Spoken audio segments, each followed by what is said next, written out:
Pahiram po ng 20 minutes ng inyong hapon. Ako po si Boy, and welcome to Fast Talk with Boy Abunda. Sa lahat ng nanonood po sa Facebook at YouTube, maraming salamat. Sa lahat ng nakikinig po sa DZWB, welcome to the program. Naitay Kapuso, please welcome our very special guests today. Kokoy Di Santos and Paolo Conti.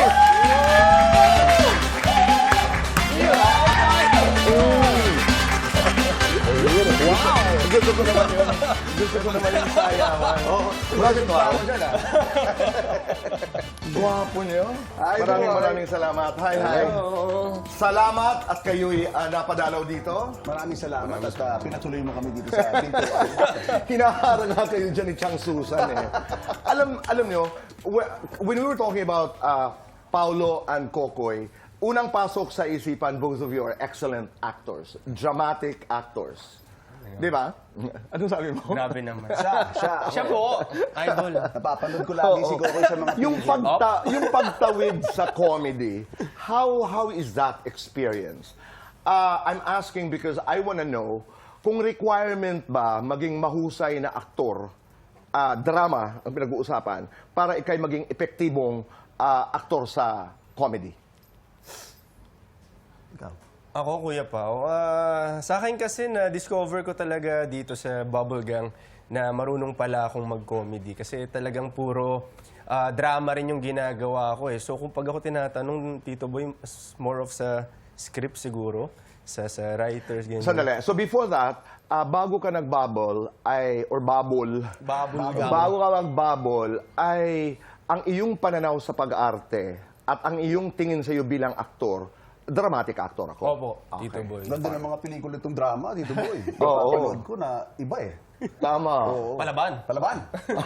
Yung Kokoy eh. Pao, ikaw? Ako, honestly, I think you just have to be sensitive sa mga tao. Ako kasi I love observing people. So alam ko minsan yung kiliti ng kung ano yung nakakatawa o hindi, kung ano yung... And ako I like to push na papuntang somehow offensive yung mga jokes, pero hindi. Alam mo yun, doon ako mahilig mag-explore. But honestly, I don't think, to be a good comedian, I just think you have to be smart enough. Yeah. In one interview, your quoted have said na ayoko makulong sa isang genre. Ika nga, aktor ako, artista ako. Pupuntahan ko lang, yung you go towards dangerous territory.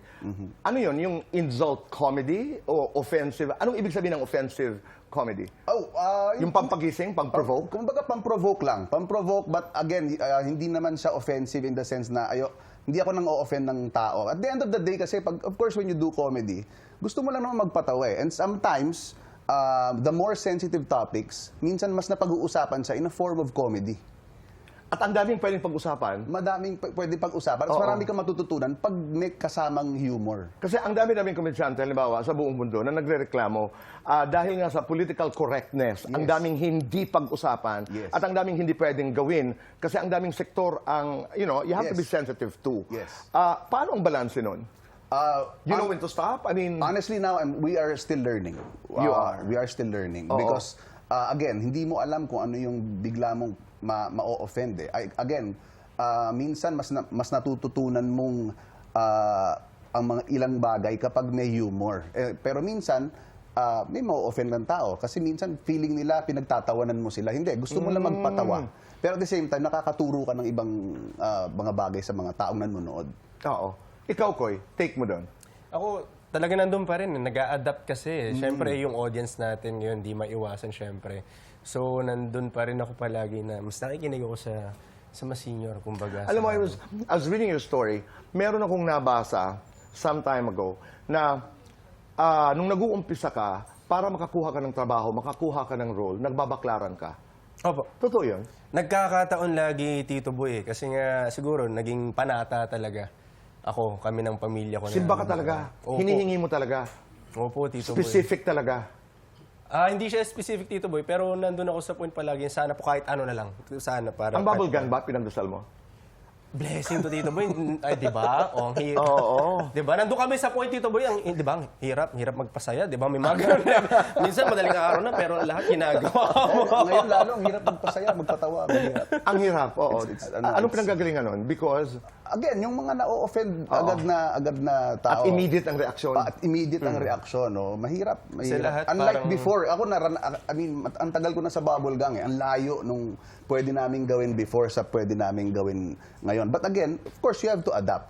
Na, ano. Pero habang nag-a-adapt ka para matuto ka sa mga makabagong humor ngayon, somehow we're still pushing the limits para sila rin matuto na, hey, ano to, comedy. Let's Without have having fun. to leave your core.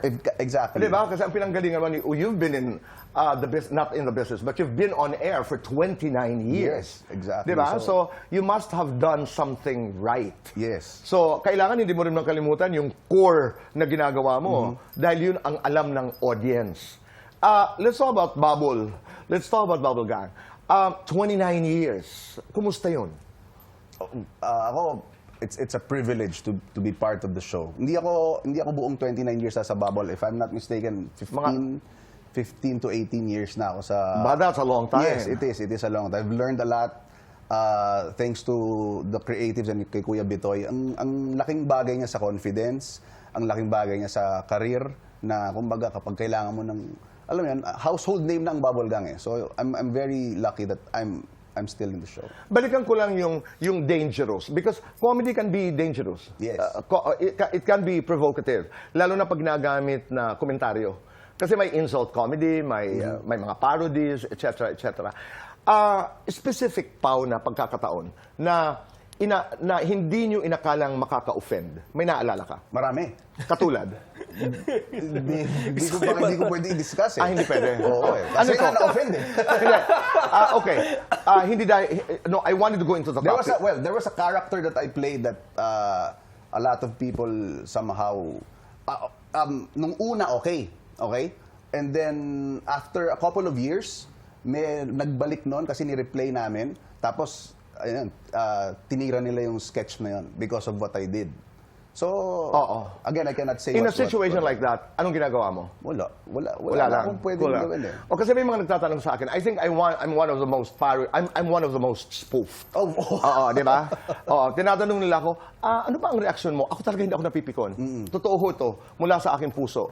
I've been spoofed by just about every comedian I think in the country. Yung isa lang ang buhok dito, or lahat, di ba? Yung mga kung ano, nagbabasketball, nagsasayaw. Ako, tuwang-tuwa ako doon. Pero hindi lahat ganon. Oo, kultura din eh. May mga napipikon talaga na parang, bakit ako pinaglalaroan? Yes. And I'm not saying I don't respect that. But we are in a platform where we are very public. Yes. Di ba? Bubble Gang, anong nagawa sa buhay mo? Malaking bagay, Tito Boy. Lalo na sa karera. Kahit saan ako ngayon magpunta, laging nasa akin, kumbaga, kadikit na ng pangarap ko, lagi nababanggit Bubble Gang. So, lagi ko sinasabi sa mga tropa ko, lalo pagkasama ko sila kung saan kayo pumupunta. Grabe, no? Talagang ano ka sa Bubble Gang, no? Sabi ko, ewan ko, parang iba yung feeling kapag nababanggit sa labas na parte ako ng Bubble Gang. Kung 29 years old na tao si Bubble, i-describe nyo nga, Pao. Baka nakakulong nga siguro. Sa dami ng mga ginawa niya. Kumbaga si Bubble Gang kasi matapang si Bubble noon eh. Masyadong yung mga jokes niya, gano'n. So malamang nakulong siya dati. Pero sa loob ng kulungan, bumabait na siya. Tama naman. At nakalabas na. Baka Natuto nakalabas na. na nga eh. Baka nakalabas na. Natuto na siya. Natuto na. Okay. Marami nang pinagdaanan. Natuto na eh. Mabilisan lamang, proseso ng paggawa ng Bubble. I mean, ano ito? You have a script and then Bitoy is there. Do you contribute? Paano? We can always contribute. Minsan kapag hindi pwede si Kuya Bitoy, I message some creatives na, meron ako naisip, ganyan. Minsan nagsusulat ako ng script, pinapasa ko kay Kuya Chito or kay Direk Cesar. And then, i-tweak niya kung paano yung mas tama. Of course, we're learning. Pero ang pinakamabilis dyan is si Kuya Bitoy. Because magka-dressing room kami. So, may mga bagay na napag-uusapan, napagkukwentuhan. Like yung sa... Ang galing niya? Yung sa'yo, Oo, Tito Boy. naranasan ko yan. Pag pinagkwentuhan lang namin ni Kuya Bitoy yun. Galing. Kasi nasa dressing room kami, sinulat, nagawa natin yung sketch mo. Hindi, the first material that I got, sabi ko, paano kayo ito nakakatawa? I had to experience. Hindi, pumunta ako sa taping, ay, ganito pala yun. Kaya mo gayahin si Pao? Idol ko si Kuya Pao. Sige nga. Number 1 si Kuya Pao. Talaga? Power, oo. Gayahin mo Minsan pag nagsasalita ako sa bahay, na-adapt ko yung mga sinasabi niya. Katulad? Sigurado ka ba sa mga sinasabihin mo? Oo naman. Hindi naman kami lang. Magdahan-dahan. Siyempre sa mga hindi nakakita kay Kuya Pao sa personal, siyempre. Arian, nasa na yung ano ko? Di ba? Makeup artist yun, ano? Makeup artist ni Correct, Kuya oo. Pao. Ano pa ba?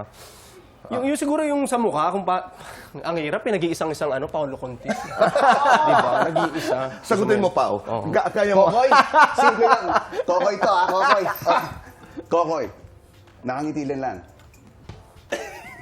Ganyan si Kokoy lagi. Ha? May ganun pa yan si Kokoy. Kulang! Nakatingin na sa akin. Nakatingin na sa akin si Ceci ng ganun. Baga kung saan mapunta. Let's do fast talk. Okay, Paolo, matinik, matulin. Matinik. Mabilis, mabangis. Mabilis. Paolo, matigas o malakas? Malakas. Manunukso, magpapatukso. Manunukso. Unang tinitingnan mo sa babae. Mata. Unang tinitingnan ng babae sa'yo. Bigote. Kung gulay ka, ano ka? Talong. Kung hayop ka, ano ka? Aso. Kokoy, kikay. Kokoy! Kolokoy, kaloka. Kolokoy! Maporma o maangas. Mangas! Makulit, makalat. Makulit! Batang riles, batang kanal. Batang Riles! Madalas mong kachat, sino? Ermats ko! Madalas mong napapanaginipan, sino? Ha? Si Kuya Pao na lang. Kung Christmas decor ka, ano ka? Christmas ball. Wow, okay. Guilty or not guilty? Nag-flirt sa fan. Not guilty. Guilty or not guilty? Nag-flirt sa staff. Guilty? Wow! Gusto mo yun? Guilty or not guilty? Nag-flirt sa co-star. Guilty na lang. Sige. Okay, for both. Guilty or not guilty? Gumamit ng dating app para sa inyong dalawa. Not guilty. Not guilty. Guilty or not guilty? May picture ng ex sa phone. Not guilty. Not guilty. Blinak ng ex sa social media. Guilty. Guilty din eh. Niligawan ginawa niya. niligawan ng babae. Sorry? Niligawan ng babae. Guilty or not guilty? Not guilty. Guilty. Wow! Wow! Guilty or not guilty? Ito, guilty or not guilty? Nasampal ng babae. Sa eksena. Guilty. Guilty or not guilty? May pinagsabay na girlfriend. Not guilty. Not guilty. Guilty or not guilty? Nakatanggap ng indecent proposal. Guilty. Not guilty. Guilty ka ba? Iba ka talaga. O para sa inyo, single or taken? Single. Single. Love or career? Sa ngayon. Puso o pamilya? Pamilya. Pamilya. Lights on or lights off? Lights On. Happiness or chocolates? Happiness talaga. Happiness. Best time for happiness? Every day. Kung ano, saan si Kuya Pao, dun din ako. Complete the sentence. Basta kababol? Solido. Basta kababol? Maasahan. Oy! Ngayong darating na Sunday, no? Ang Yes. 17. Yes, November November 17. 17 Ang is- first episode ng ating 29th anniversary, ang Bali Song, at the 29th anniversary of Bubble Gang. November 17 and November 24. 24. Two-part anniversary. congratulations. Alam niyo po, madalas tinatanong ko ang mga male guests natin. Sinasabi ko, gaano ba kahalaga ang babae sa kaligayahan ng isang lalaki? And I would also ask women, gaano ba kahalaga ang lalaki sa kaligayahan ng isang babae? Ito, ibahin natin. Gaano kahalaga ang lalaki sa kaligayahan ng kapwa lalaki? Ang kasagutan po sa pagbabalik ng Fast Talk with Boy Abunda.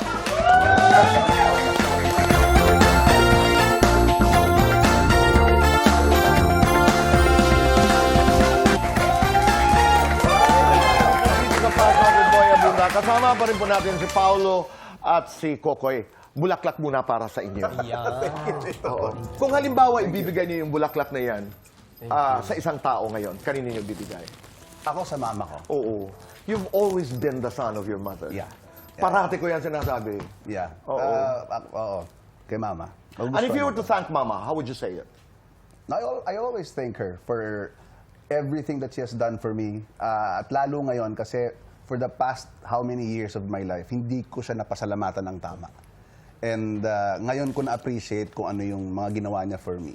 And I feel bad dun sa mga ways na natrato ko siya before. Of course, we were young. Maraming salamat. Ikaw, Koy. Kanino mo ibibigay? Sa airmats ko. Mama din. Oo, sa airmats. Kasama mo, no? Kahit saan? Oo.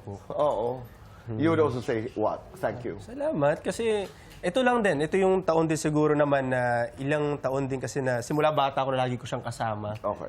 So sa lahat, hirap talaga. As in, physically, ganyan. Pero ngayon, sabi ko, diyan ka na muna sa bahay. Ikaw na muna bahala doon sa apo mo. Sa Ganda. mga ate. Gaano kahalaga ang kapwa lalaki sa inyong kaligayahan? Last question.